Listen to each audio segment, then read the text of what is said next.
So this is a Forbes article. I don't know who Maggie Worrell, PhD is. As DEI is canceled, women need to own their worth, not prove it. I don't know what they mean by this. Like, if you're a DEI hire, yeah, you absolutely have to prove your worth, because most of you are fucking worthless, right? Like, women in leadership have always faced a higher bar, yet amid the pushback on DEI pressuring women to validate their worth again, they need to boldly own it, not prove it. And there's a quote here that says, I feel like I have to prove myself all over again from no one. There's no name attached to this. That's what a senior female executive confided in me recently. After decades of delivering results, mentoring others, and earning her seat at the table, oh, with that language, I doubt it. She now feels renewed pressure to validate her worth. With growing pushback against DEI initiatives, she's not alone. Across industries, accomplished women are facing intensified scrutiny. Not because their contributions have changed, but because the narrative around who deserves a seat at the table is shifting. You can't use that like 2 sentences away from each other. Fucking please. The merit of women and other historically underrepresented groups in leadership is being questioned in ways it hasn't been in years. And that questioning can feel personal, frustrating, even exhausting. But here's the truth. We don't need to prove our worth. We need to own it. I've said this before, and especially because I got my job in insurance with literally zero knowledge or background in insurance. Like, it makes you feel like, was I hired because they think I can do this job, or was I hired for them to check a box and get some tax kickbacks? I can understand that feeling. But also, if your response to that feeling isn't, I'm going to work hard and show them I am not a box check and that I can be a valuable asset, and instead well, I don't need to prove my worth, actually. My worth is just being here. I deserve a seat at the table because I am a woman. Like, what results have you brought?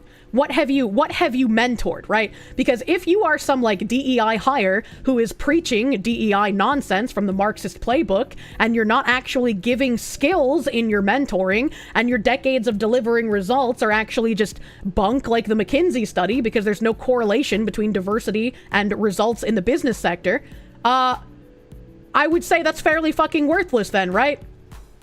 You're fired. Entitlement and narcissism, absolutely.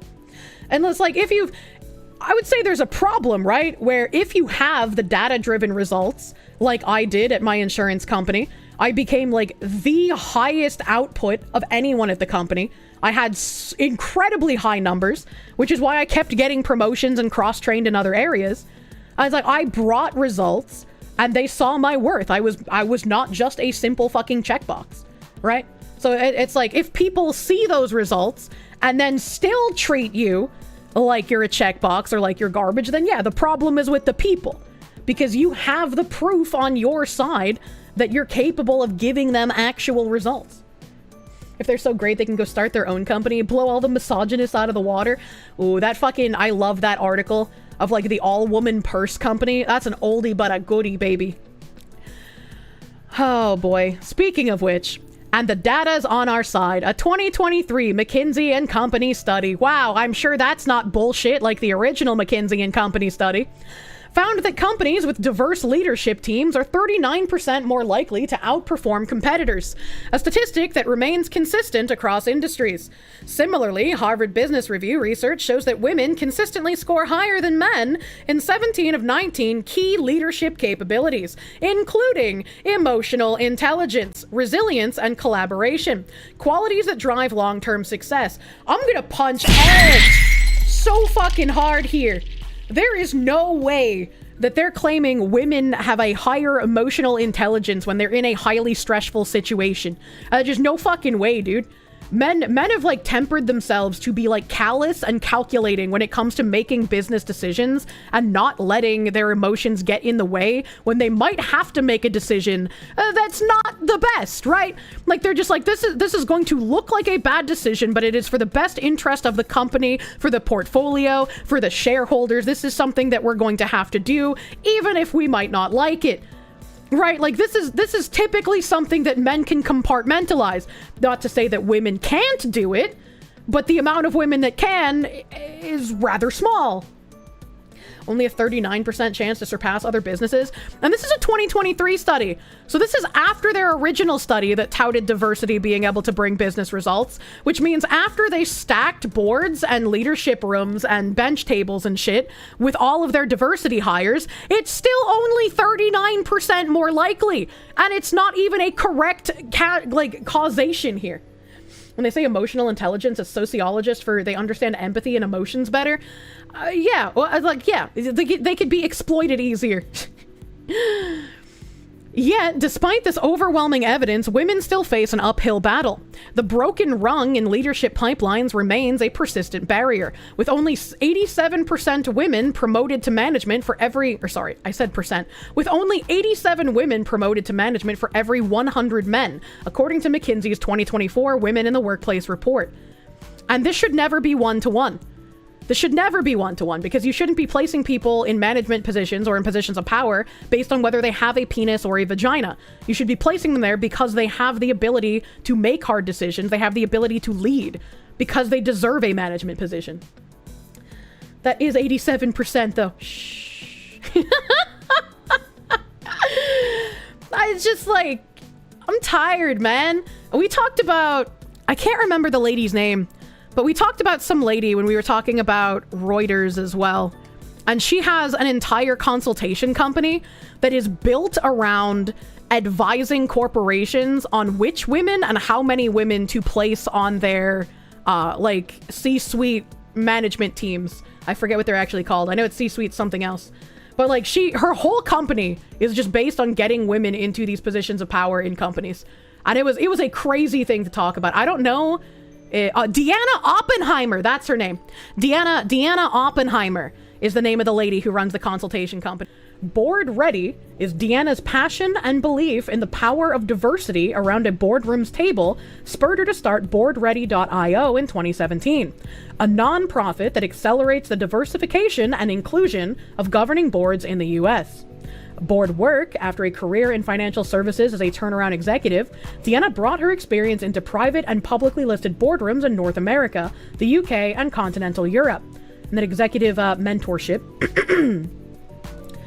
Founded in 2017, Board Ready was born out of a shared belief that current business leaders must find avenues of inviting future diversity into the boardroom. As a not-for-profit organization, Board Ready empowers organizations to achieve an exceptionally diverse and inclusive board. I don't know if we have a standalone clip on my channel about her, or if that is just in the VoDs. I cannot remember. I've spoken about too much DEI nonsense, man. It all blurs at some point. Oppenheimer? Yeah, Oppenheimer. And now, with increasing skepticism towards DEI, the pressure to reprove ourselves has ratcheted up again. But here's the thing. This is not the moment to shrink, retreat, or waste energy justifying why we belong at the table. Instead, it's the time to push forward more boldly, more visibly, and with even greater conviction in the value we bring. The fate of DEI programs does not define our worth. We do. That's true. Once the DEI programs are gone, as long as you just keep doing the work, it doesn't matter that the programs are gone. It's part of your company's DNA now. History shows that progress is never linear. Periods of pushback have always followed periods of progress. The women who broke barriers before us, from Fortune 500 CEOs to Supreme Court justices, didn't wait for validation. They stepped up, spoke out, and owned their worth, even when others questioned it. So rather than letting this moment pull us down, we must use it to push forward. We have earned our place, not because of any initiative, but because we are damn good at what we do. This is some crazy false bravado, man. While structural changes are critical, women can also own their catalyst for change. Here are 3 ways to accelerate action. The theme for this year's International Women's Day, and get started. Number 1, own your difference. It's your strength. Women often second-guess themselves, downplaying their unique strengths while overvaluing the qualities they think they should have. They overcredit their teams, undercredit themselves, and underestimate their competence, even when their performance is equal to or better than their male peers. I don't know if this has anything to do with, comparing to men, but, yeah, I have this all the time. And rather than, just act based on my instinct, I, go to my mods and I'm like, hey, I have this thought. Am I being retarded? Or is this like correct? Like, am I crazy here? Am I the crazy one? And my mods are very fucking blunt with me. If I'm being, you know, anxious for no reason, they'll just fucking tell me point blank. Otherwise, they're just like, no, you're not crazy. These people are fucking crazy, right? Like, it's not a weak thing to get a consensus. It's not like a weak trait to be like, oh, you know, I'd like a second opinion. I'd like to see, you know, how other people view the situation. That's not a weakness, man. This whole article is a therapy session, pep talk. What a waste of time. The most effective leaders leverage their differences, not suppress them. As Jane Fraser, CEO of Citigroup and the first woman to lead a major Wall Street bank, put it, your difference... Or sorry, I like skipped the quote out of habit. Jane Fraser said, I lead with humility and humanity. That's how I build trust. That's how I get results. Your difference is your greatest asset, not something to downplay. When you own your value, you magnify it. And it's like, yeah, I guess it could get annoying if you need to have fucking, you know, a group session for every single decision. You got to be sure of yourself making some decisions on your own, you know? But just because you, like, second guess yourself sometimes, that's not a weak trait, man. Toxic positivity and pride baiting, it really is. Number 2, jump in. Don't wait to feel 100% ready. A common obstacle I see among female leaders across all sectors is self-doubt. Even the most accomplished women battle it. Indra Nooyi, former CEO of PepsiCo, admitted that after decades of experience, she still encountered moments of uncertainty. But she also shared this hard-won wisdom. If you sit around waiting for the perfect moment, you'll never do anything. Jump in, figure it out. Isn't this normal? Like, you can't be 100% certain all the time, and I'm sure men deal with moments of uncertainty and decisions as well. It was like, this is why there is a quote-unquote wage gap to begin with, right? Women are naturally less of a risk taker than men. And a lot of women will not try to negotiate for a higher wage in an interview. A lot of men will try to negotiate for a higher wage if they feel they have the catalog and the resume to deserve a higher wage than what is being offered. Women sometimes will negotiate. It took a while for me to feel comfortable negotiating, and I talked about this on stream as well. Like, when sometimes sponsorship people come to me and they're just like, oh, hey, we'll offer you, you know, like this much for like a 2-hour gameplay segment. And I look at my numbers, and obviously I have to ask my mods because I'm bad at, you know, averages and shit. Numbers hurt my brain. So like I go to my mods and I'm like, hey, what is like my, you know, month to month rolling CCV right now? And then I go back to them and I'm like, hey, I appreciate you reaching out to me. I'm excited to work together. However, what you're offering is a little bit low in comparison to what I usually charge for a 2-hour segment. Would you be okay with, you know, X amount instead? And the majority of the time, I've gotten back a positive response, especially from companies like Sega, for instance. Sega has been wonderful when I've worked with them before. Sega and Atlas both. And I've had, you know, smaller indie companies who have been like, we're not sure we can afford to do that on marketing. Would you consider this number? And it's something in between what I wanted and what they said before. And since they're small indie, if I think the game looks interesting, I'll be like, yeah, okay, I'll do it for a little bit of a lower rate. It's still like a game that I think looks fun. Let's go, man, right? Like, it's all about bargaining, and it's all about doing like the negotiations for what you think you're worth to this company or to the job recruiter, right? And it is terrifying to do. And I'm sure men also deal with anxiety around that as well, but men are just inherently more risk-taking than women are. The art of negotiation is mainly a lost art. It is, and it's terrifying to start, but once you start doing it, even if you have some people who like either just ghost you or reject you, you still get used to doing it. You still build up that habit, and it just comes with experience, you know? If you don't ask, the answer's always no. Exactly. Yet many women hesitate, waiting until they feel 100% ready before going after new opportunities. A Hewlett-Packard study found that men apply for jobs when they meet 60% of the qualifications, while women wait until they meet 100%. I just don't believe you. Women are also more likely to attribute success to luck or external factors, whereas men credit their own abilities. Again, I would be willing to bet this is mostly affirmative action's fault.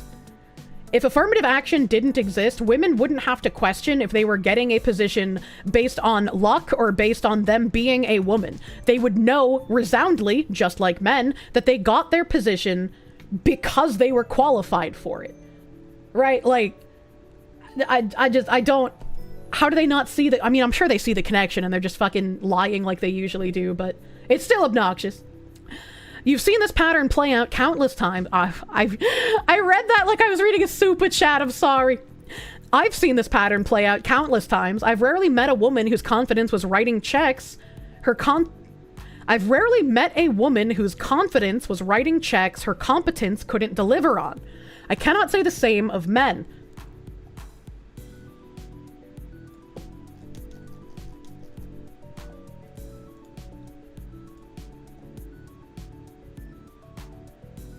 Okay. I just wanted to make sure she looked like what I thought she looked like, and, you know, she looks like an AI demon, so it checks out. Checks out, man. Women hesitate not because they lack capability, but because they feel like they have to be 150% competent before they even apply. That doesn't even make sense. That doesn't even make sense. The hesitation, again, is because so many companies are incentivized to hire women who don't know what they're doing simply because they're women. And so it instills a natural anxiety in women who get hired for jobs that they might not have all of the qualifications for, because they can't be sure that they were hired because the company thinks they're competent and can do the work. Yet, if you knew exactly how to do a job on day one, it wouldn't be worth taking.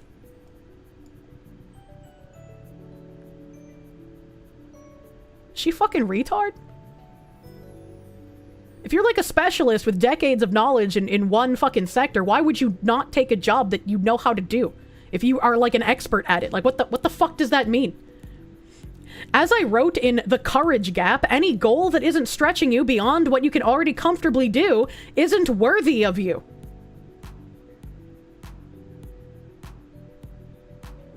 What? I mean, like, yeah, you want things that can challenge you, and you want to do stuff that's like helping you grow, and you're not just stagnating. But like, if you've already got a gajillion qualifications and you're basically an expert, like, you're still going to come across challenges occasionally, but the job is going to inherently be easier for you. Like, what the fuck is this? What is this, man?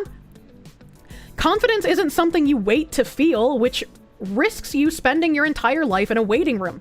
Rather, it's something you build by taking action despite fear. Hey, that's what I said. That's what I said. Often the best opportunities come when we decide to take the leap before we feel fully ready. Behaving our way into believing.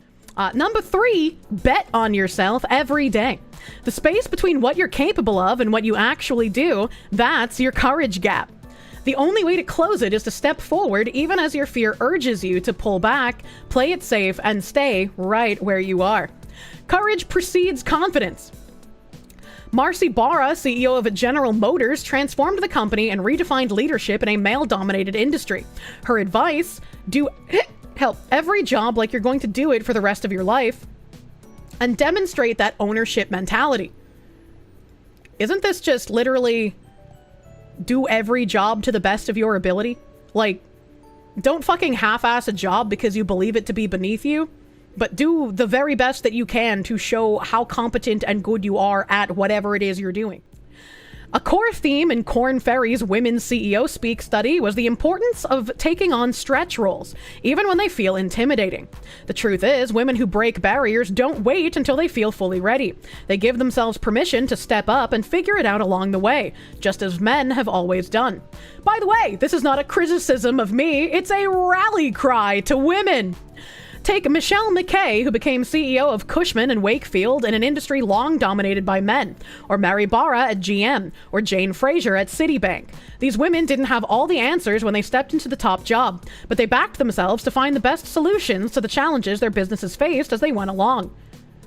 Do these people do they think that when men take a position, they already have all of the answers? And that, like, men are just naturally inclined to be able to solve all of these problems, while women have to struggle through it? And if that's the case, if they just believe that men innately have all the answers, why are we not only hiring men? Why would we hire people who have to struggle to find solutions to problems if men are just some sort of all-knowing gods? Like, what did they mean by this? Who's the real misogynist here? Putting our energy into proving our value robs energy from the impact we can make when we own our value. Women in leadership had never had the luxury of waiting for the playing field to be even or for things to be fair. But we do have the power to decide how we show up, regardless of what's trending around us. We can stand tall in our worth and embrace our unique feminine leadership strengths. We can defy the doubts that would otherwise leave us a victim of imposter syndrome, which I've written about before. We can make the most important bet we ever need to make on ourselves, even as our fear is urging us not to. What? Her fucking grammar broke way the fuck down, dude. After all, courage isn't about being fearless. It's about refusing to let fear dictate the future. So whether you're looking to take the next step in your career or reach the very top, consider this your permission slip to stop proving and start owning. When you trade proving yourself for backing yourself fully, boldly, unapologetically, you reclaim the power given to naysayers and start leading with courage the people and world around you truly need. That's the starting point of your greatest impact. Dr. Margie Worrell is a leadership advisor and international speaker who's passionate about advancing women to decision-making tables. Her latest book, The Courage Gap, provides a roadmap to do just that. Follow me on Twitter. What does she fucking post on her Twitter? She got 19.7k followers. Holy shit. Best-selling author, speaker, leadership advisor, courage catalyst. Braver leaders, braver world. When fear rules, it restricts our freedom to take the very actions that would optimize outcomes. With the firing of DEI, women are feeling like they have to prove they belong at tables yet again. As I write in Forbes, our energy is better spent owning our value. Oh, this is the article we just read. Grateful for the thoughtful conversation. Navigating uncertainty demands courage, owning our agency, embracing discomfort, and being willing to get it wrong on the path to getting it right. President's Day. Many will critique POTUS and those in power, yet very few will step up to lead the change they want to see. It's easier to throw stones and wait for others to fix problems, but to quote Abraham Lincoln, it takes more courage to dare to do the right thing than risk doing wrong. I hope my article on LinkedIn is the nudge you need to step up. Leadership takes courage, not a title. Dare to step up and do right. Munya? Whatever side of politics you sit on, it will always be easy to find fault with those in charge if you're looking for it. There's no shortage of criticism about what should be done differently. But when it comes to creating better leadership, the first person we need to focus on is ourselves. In the Courage Gap, I share how we can close the gap between what we do and what we could do. Not just in our own lives, but in shaping the world around us. Too often we hold back, waiting for someone else to step up, someone else to make the change, someone else to set the course or take the risk. But leadership isn't about waiting. It's about choosing to act, even when it feels uncomfortable or uncertain. This is reminding me of that story from the DEI After 5 video, where the fucking lady was like, oh, there was a man at a meeting, and he was telling me about how, like, the speaker was about to make a joke with racial undertones, and he had to think to himself, like, oh, do I stand up and make myself, you know, a pariah in front of all my coworkers by saying, hey, you can't do that, don't be racist, or do I just, you know, stay shutting up and just let it happen? But think about all the people who would feel bad if I let it happen. I'm the change, right? I gotta stand up for what I believe in. Penis envy is something else. As like creating a You've got to decide what's at stake. Oh, she's Not Australian. Just live from why, but lead from why. All good leadership, all real leadership, extends from the inside out.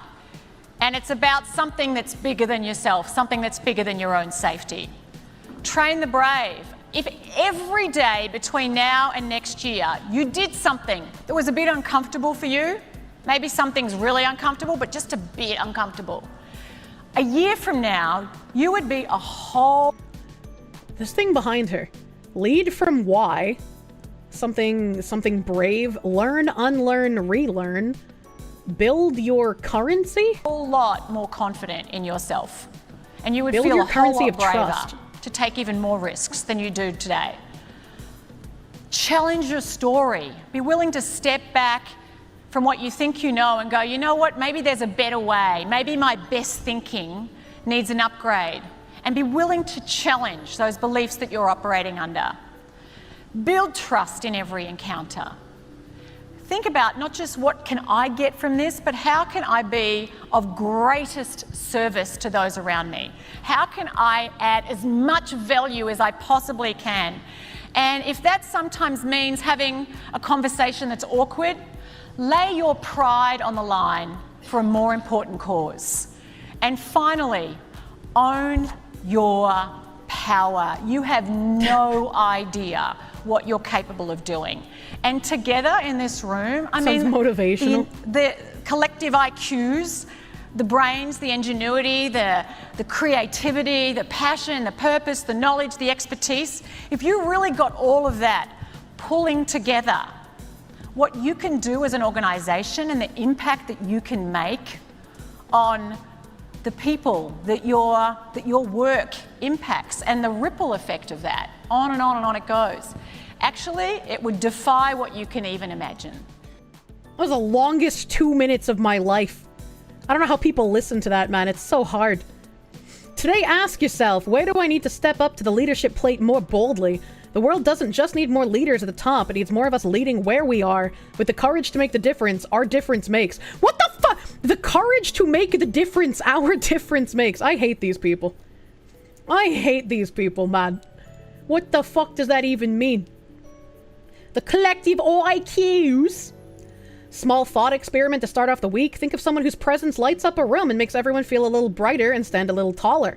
If they were to step into your shoes right now with the challenges you face, what would they focus on? What story would they tell? How would they stand, walk, talk? Like, see, not all of her advice is terrible, right? Like, some of this makes sense. But she repackages it in this, like, weird women empowerment drapery that's just kind of strange. The day of love. But let's face it, relationships can be hard work, and often the conversations that we most need to have are those we least want to have. We don't want to hurt someone else's feelings. We don't want to feel awkward or be rejected ourselves. And it's why it takes courage to foster truly meaningful, rich, deep relationships. If you're afraid of speaking up and sharing what's really on your mind, your relationships won't be richer. They'll be poorer for it. As Brené Brown says, vulnerability is the truest measure of courage, and nowhere. Yeah, but I don't want to be too vulnerable online, right? Because then, like, people will try to cancel me, you know? You can't do that shit. I don't know why I hit home button. I don't know why I hit that. This is another 2-minute video. This looks like a different one than the one we watched 4 years ago. Global leadership speaker, best-selling author, and founder of the Brave Women Rising Leadership Program, Margie Worrell is an internationally renowned authority on women's leadership. Videos from her opening keynote at Program Eve Women's Leadership Conference Asia. Power has no gender. It is not male, it is not female. Yet we are so conditioned to associate power with masculine leadership traits. Yet every single one of you have value to bring. And it's not by looking across and saying, well, what is that person good at and what are they good at and where am I deficient? I'm a Kirsche now. Because we often make negative comparisons and go, oh, but I'm not a strategic thinker, or I'm not brilliant with the numbers, or I'm not, a gifted, charismatic speaker, or I'm not, versus what are you? Every single one of you have valuable traits to bring to the table. And too often we talk ourselves down. We compare our weaknesses with other people's strengths. We compare what we're not yet a master of, what we haven't got a big skill set of, with what other people are masters of, because maybe they've been doing it for 15 years. We tend to look at we're scurrying away furiously underwater, just keeping our head above, and we look at others and go, oh, she has it so together, that woman. Look, she's just smooth and poised. We don't know that she was actually looking at us, maybe thinking the same thing. Don't men have those same thoughts, right? They're just like, oh, man, I'd fucking crack under that pressure, but I'd like to figure out how he does it, man. I don't think this is a uniquely woman train of mind. So being mindful of where you don't own the value that you bring. And what would shift if you owned that? And don't compare. I was talking to last night with Jane Horan, who was here, and I was saying to Jane, she's saying, I love doing research. And I'm like, I'm actually doing my PhD, but I'm not, like, didn't feel I was born to be a researcher.